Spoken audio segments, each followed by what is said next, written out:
Bien, yo, salut à tous les amis, j'espère que vous allez bien. Écoutez, moi ça super. Aujourd'hui on se retrouve pour une toute nouvelle vidéo sur l'actualité du FC Barcelone. Je sais, vous allez m'en vouloir parce que comme vous avez pu le voir dans le titre, on va parler encore de la saga tout simplement Nico Williams, parce que Gérard Romero, voilà, qui est une source quand même assez proche du FC Barcelone, a balancé des petites infos qui nous permet encore d'y croire par rapport à Nico Williams. Donc c'est pour ça, n'hésitez pas à rester jusqu'à la fin de la vidéo. Alors bien sûr, pour moi il est obligatoire de vous remercier pour le live de hier, parce qu'on a tout simplement battu le record de live de toute ma chaîne YouTube depuis la création. On a été nombreux, on était je crois on tournait dans les 200 viewers, donc vraiment un grand merci à vous les amis. Franchement je vous aime très très fort, vous m'avez encore plus motivé les amis à réussir. Même vos messages comme quoi je percerai un jour, comme quoi mon contenu est bien, etc. C'est des messages qui vous prennent peut-être que 10 secondes à écrire, mais ça fait toujours plaisir et ça rentre directement dans le cœur. Donc un grand merci à tout le monde pour vos messages de soutien. Je vais continuer, ne vous inquiétez pas. La seule raison pour laquelle j'arrêterai YouTube, c'est que je sois mort. Donc vous inquiétez pas, c'est pas demain la veille. Donc du coup les amis, merci à vous. J'arrête de parler, on passe l'intro et c'est parti.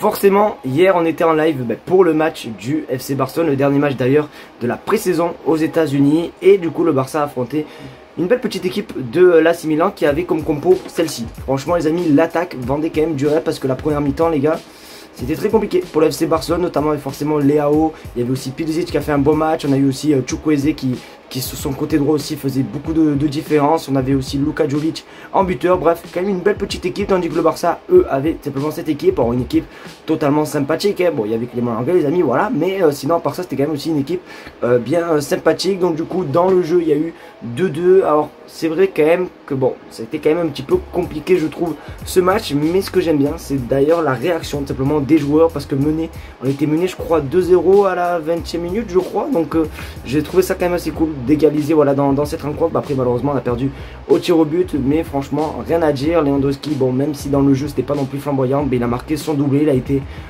précis quand il fallait. Donc voilà, ça c'est super cool. Donc voilà, honnêtement les amis, rien à dire par rapport à ce match. C'était une belle petite prépa aux États-Unis. On a été en live tous les matchs, etc.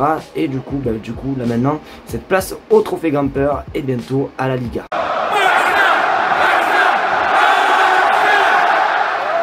Du coup, forcément, toute une belle chose ont une fin. Là, la tournée américaine est terminée. Les joueurs du FC Barcelone sont de retour à Barcelone. Bon, déjà regardez l'info, le Barça est arrivé à Barcelone, 3 jours de repos pour l'équipe. Donc du coup voilà, 3 jours de repos. Alors bon, 3 jours de repos, tandis que je crois, alors on est mercredi, jeudi, vendredi, samedi, ils auront que dimanche, et après lundi il y a le match face à l'AS Monaco. Donc en gros, si je comprends bien, il n'y aura que un jour d'entraînement avant le match contre l'AS Monaco lundi 12 août. Je voulais y aller de base, mais malheureusement je travaille le 12, donc je pourrais pas y aller voir le match de Monaco. Mais on va un petit peu en profiter pour en parler de ce match les amis. N'hésitez pas à me dire ce que vous en pensez de cette rencontre. Est-ce que pour vous le Barça va s'imposer ou pas contre Monaco, et est-ce qu'ils vont gagner le premier trophée, même si c'est pas un trophée officiel? Moi je pense que le Barça va gagner contre Monaco. Après c'est mon simple avis, j'ai pas trop fait attention, je peux vous mentir, de la pré-saison de Monaco. Je sais pas du tout s'ils ont perdu, s'ils ont fait pas mal de matchs, s'ils ont fait des bons résultats, etc. Mais je pense honnêtement que ça devrait le faire. Et surtout il y aura quand même des joueurs qu'on n'a pas vu lors de cette tournée américaine, c'est-à-dire notamment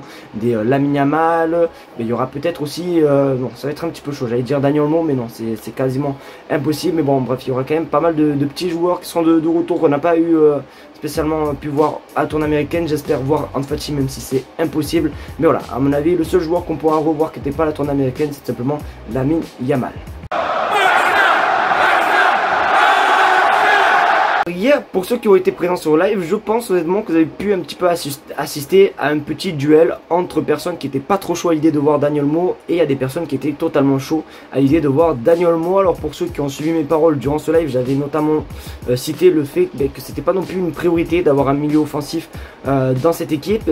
Il faut croire que j'avais raison, parce que regarde ton écran, 5 joueurs de l'équipe peuvent désormais jouer au poste de numéro 10. Bon, ça parle forcément de Dani Olmo, ça parle de Fermin Lopez, ça parle aussi de Gavi, je crois, Pedri, Gundogan, et je crois que c'est tout. Je crois que c'était les 5 joueurs qui étaient cités. Donc ouais, pour moi oui, Dani Olmo c'est un très bon joueur, on va pas se mentir. Il a fait un euro de zinzin, etc. Mais il nous a quand même déjà coûté 60 millions d'euros. Je pense que le Barça aurait pu claquer ses 60 millions d'euros plus intelligemment sur un poste pour lequel on en a besoin. Parce que j'ai bien peur que ça nous fasse une Ferran Torres numéro 2. Tu vois, Ferran Torres, 55 millions d'euros, est-ce que c'est rentable? Pas du tout.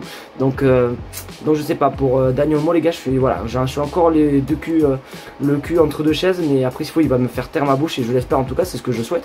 Mais pour moi c'était vraiment pas la priorité. Je pense qu'il fallait vraiment essayer de chercher un ailier, notamment pourquoi pas Nico Williams. Pour moi je pensais pas que Dani Olmo allait signer au Barça. Pour moi c'était Nico Williams qui allait signer sûr et Dani Olmo pas du tout. Eh ben c'est tout simplement le contraire. Donc voilà, quand même pas mal de joueurs qui peuvent jouer. Ah oui, il y avait aussi Pablo Torre les gars qui peut jouer aussi en 10. Je crois que j'ai confondu Gavi et Pablo Torre. Bon bref, voilà, du coup il y a quand même pas mal de joueurs qui peuvent jouer en 10 et je trouve ça quand même assez dommageable d'avoir gaspillé autant de sous pour un poste pour lequel on est déjà rempli.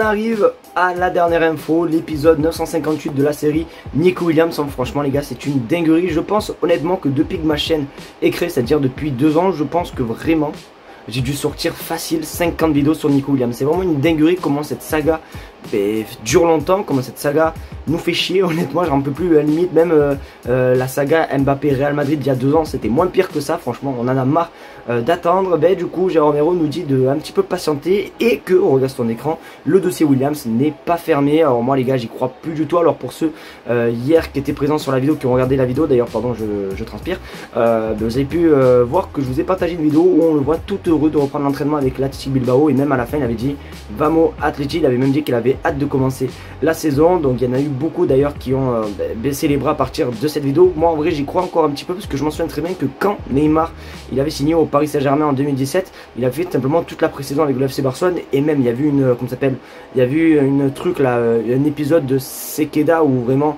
Gérard Piqué a affirmé que Neymar allait rester et tout. Donc nous on pensait que tout allait bien se passer. Du coup on s'est pris vraiment une grosse clim puisque du coup Neymar avait signé au Paris Saint-Germain. Mais voilà, après je pense que c'est très compliqué puisque l'Athletic Bilbao fait tout pour garder Nico Williams, c'est totalement normal. Il y a même d'ailleurs son frère Iñaki Williams qui va tout faire pour que Nico reste à Bilbao, donc ça va être très compliqué, mais c'est pas encore impossible.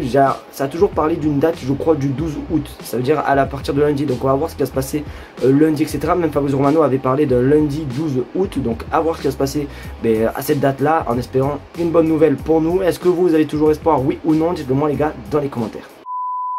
Les amis, c'est déjà la fin de cette vidéo, j'espère qu'en tout cas elle t'aura plu. Si c'est le cas, n'hésite pas à me le faire savoir en mettant un maximum de pouces bleus, à partager la chaîne YouTube et à surtout t'abonner comme d'habitude. Franchement ça me ferait énormément plaisir parce que en ce moment vous êtes, franchement je sais pas si vous vous rendez compte, mais en un mois je crois qu'on a pris plus de 2000 abonnés. Donc vraiment un grand merci à vous les gars, franchement vous êtes juste des craquitos. N'hésitez vraiment pas à vous abonner. Merci, comme je l'ai dit en intro, merci à tous ceux qui envoient des messages de soutien, etc. Même sur Instagram, ça fait énormément plaisir. Tous les réseaux sont en description. Passez une très bonne fin de journée et on se dit à demain pour une vidéo actualité. Tchuss.